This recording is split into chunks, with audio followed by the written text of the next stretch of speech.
안녕하세요. 김사환 변호사입니다. 이번 시간에는 음주운전 사건에 대한 성공적인 선처 전략에 대해서 살펴보도록 하겠습니다.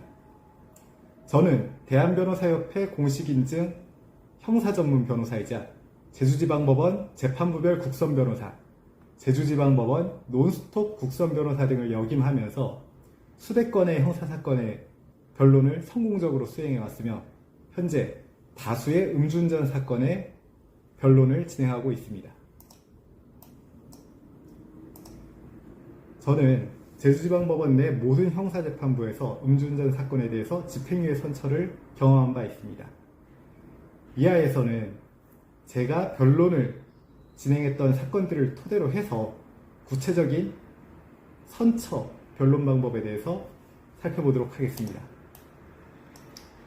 우선 음주운전 사건에 있어서 실형 가능성이 높은 사건으로는 2차례 이상의 음주운전 전력이 있으면서 10년 내 재범인 경우 또는 음주 상태에서 사고를 발생시켜 인명피해를 야기한 경우, 그리고 과거 음주운전으로 면허가 취소된 후 무면허 상태에서 음주운전을 범한 경우 등이 있습니다.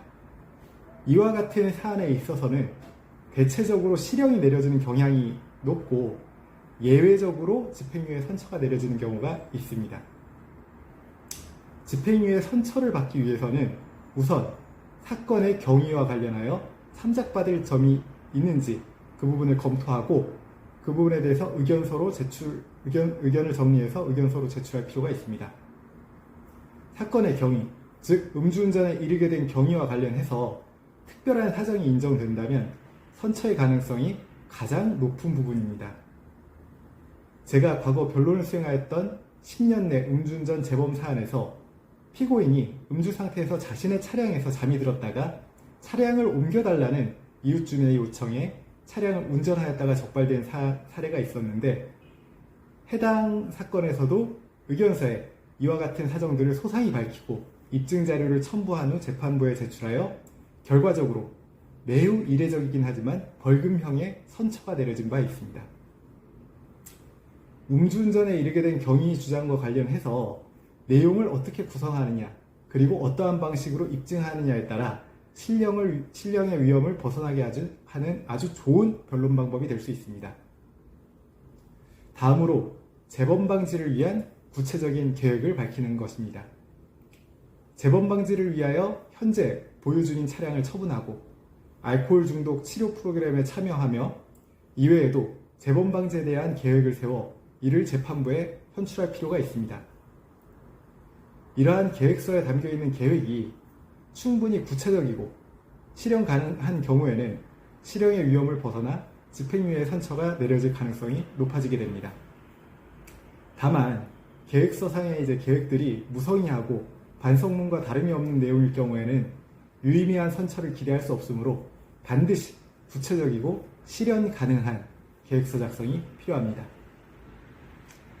마지막으로 특가법상 위험운전 치상 사건과 같이 인명피해가 발생한 경우에는 반드시 피해자와의 합의를 우선시해야 하며 피해자에게 충분한 피해 변제를 하여 이를 재판부에 현출할 필요가 있습니다.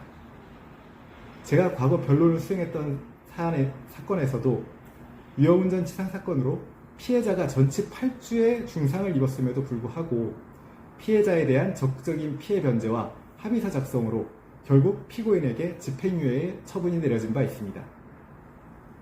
따라서 인명피해 사건일 경우에는 피해자와의 합의를 가장 우선시해야 합니다. 오늘은 음주운전 관련 사건에 있어서 선처를 받기 위한 변론 전략에 대해서 간략하게 살펴보았습니다. 조금이나마 도움이 되셨으면 합니다. 감히 최고라고 자부할 수는 없지만 여러분의 권리를 지키고 항상 최선의 결과로 만족을 드리는 김성학 변호사입니다. 감사합니다.